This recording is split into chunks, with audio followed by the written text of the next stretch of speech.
Hello बच्चों, आज हम प्रेजेंट टेंस की सेकंड टाइप शुरू करेंगे, प्रेजेंट परफेक्ट टेंस। ठीक है, तो पहले हम करेंगे सेंटेंसेस के स्ट्रक्चर्स।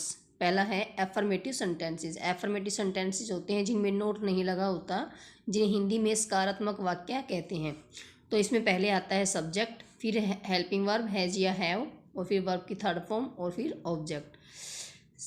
सब्जेक्ट क्या होता है? सब्जेक्ट जैसे कि मैंने आपको पहले भी बताया है, सब्जेक्ट होता है सेंटेंस के अंदर जिसके बारे में बताया गया होता है, या यदि सेंटेंस के अंदर एक्शन कार्य दे रखा है तो उस कार्य को कौन कर रहा है वो कौन होता है? सब्जेक्ट होता है। तो दो बातें हैं, about whom we tell in the sentence, sentence के अंदर जिसके बारे में हम बताते हैं या कार्य को करने वाला। उसके बाद हेल्पिंग वर्ब हैज़ या हैव। हैज़ का प्रयोग होता है he she it and singular noun के साथ, यानी मैंने नीचे लिख भी रखा है। हैव का प्रयोग होता है I we you they and plural noun के साथ। उसके बाद आएगी वर्ब की थर्ड फॉर्म। ये है एफर्मेटिव सेंटेंसेस का स्ट्रक्चर। ठीक है, फिर ऑब्जेक्ट वर्ब की थर्ड फॉर्म जिसका नाम होता है पास्ट पार्टिसिपल, और सेकंड फॉर्म जो कि पास्ट टेंस में प्रयोग होती है उसे हम कहते उसका नाम है पास्ट टेंस, और फर्स्ट फॉर्म होती है present tense. For example he has eaten the food, उसने खाना खा लिया है, वह खाना खा चुका है। तो प्रेजेंट परफेक्ट टेंस का प्रयोग होता है उन कार्यों के लिए जो कार्य पूरे हो चुके होते हैं। ठीक है, तो ही क्या है इसमें? ही है इसमें सब्जेक्ट। ठीक है, हैज़ क्या है? हेल्पिंग वर्ब, और ईटन क्या है? वर्ब की थर्ड फॉर्म, और द फूड क्या है? ऑब्जेक्ट। ठीक है, तो जैसा कि स्ट्रक्चर है उसी के अकॉर्डिंग सेंटेंस है ये सेंटेंसेस। सब्जेक्ट हेल्पिंग वर्ब ही के साथ आएगा हैज़, वर्ब की थर्ड फॉर्म, और ऑब्जेक्ट। बाकी एग्जांपल्स हैं, they have crossed the road, उन्होंने सड़क पार कर ली है या वे सड़क पार कर चुके हैं।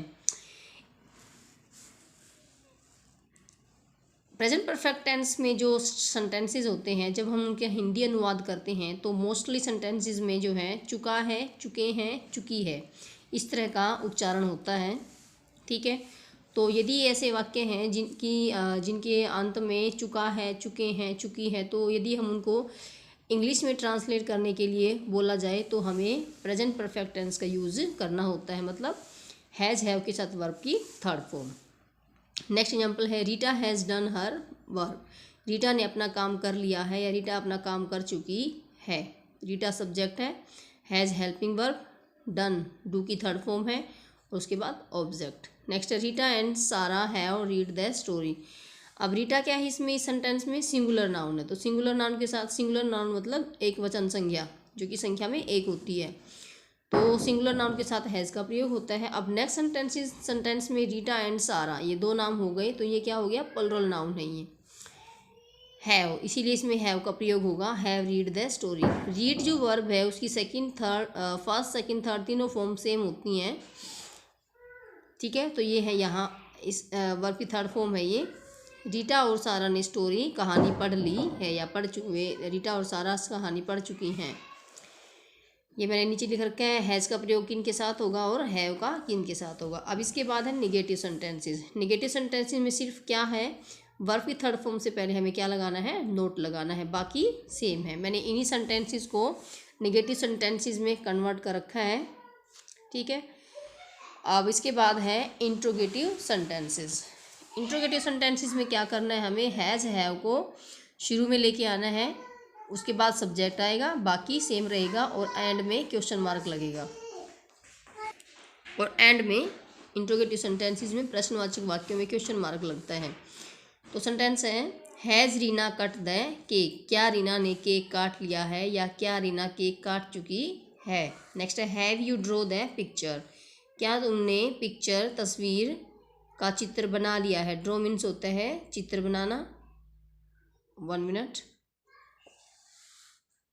ड्रॉन आएगा इसमें, ड्रॉन वर्ब की थर्ड फॉर्म। ठीक है, ड्रॉ, ड्रू, ड्रॉन। क्या तुमने तस्वीर का चित्र बना लिया है या क्या तुम तस्वीर का चित्र बना चुकी हो। तो हेल्पिंग वर्ब इसमें स्टार्टिंग में आएगी सब्जेक्ट के अकॉर्डिंग। प्लुरल सब्जेक्ट अगर सिंगुलर है तो हैज़, और प्लुरल है तो हैव। नेक्स्ट है, हैव दे रिटन दी ऐसे, क्या उन्होंने प्रस्ताव लिख लिया है, क्या वे प्रस्ताव लिख चुके हैं।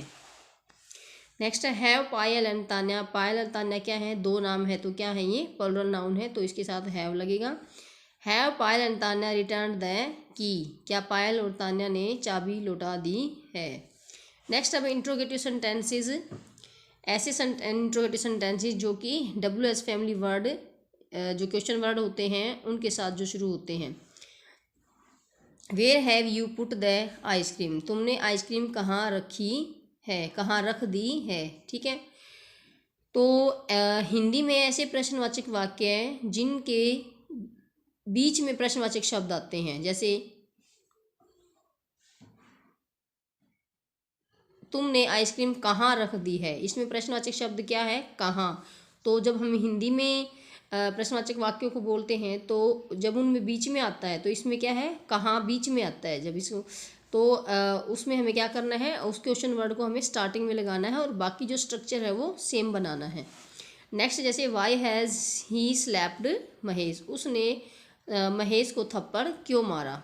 ठीक है, क्यों मारा, तो क्यों है इसमें प्रश्नवाचक शब्द, क्यों जो है वाक्य के बीच में आया है।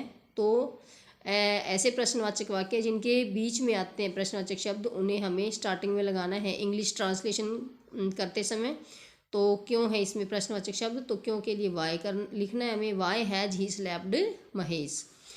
अब इंट्रोगेटिव सेंटेंसेस के साथ यदि वो नेगेटिव सेंटेंसेस भी हैं, ठीक है, तो सिर्फ हमें क्या करना है, जो मेन वर्ब है उससे पहले हमें नोट लगाना है, बाकी सेम करना है। ये है जैसे have you not eaten the food, क्या तुमने खाना नहीं खाया है।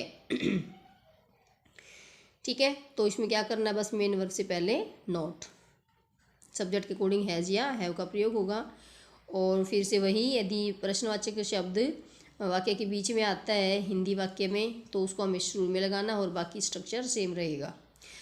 तो ये थे प्रेजेंट परफेक्ट टेंस में अलग अलग स्ट्रक्चर्स, अलग अलग सेंटेंसेस के। इसके बाद हम करेंगे इसके यूजेस कि प्रेजेंट परफेक्ट टेंस का हमें यूज़ कहाँ कहाँ करना होता है, किन किन कार्यों के लिए करना होता है और किन किन कंडीशन में करना होता है। ठीक है, आज आपको सिर्फ ये स्ट्रक्चर्स और इनकी स्ट्रक्चर्स लर्न करने हैं। इसके बाद आपको मैं एक एक्सरसाइज दूंगी जिसमें आपको कुछ हिंदी सेंटेंसेस को इंग्लिश में ट्रांसलेट करना है।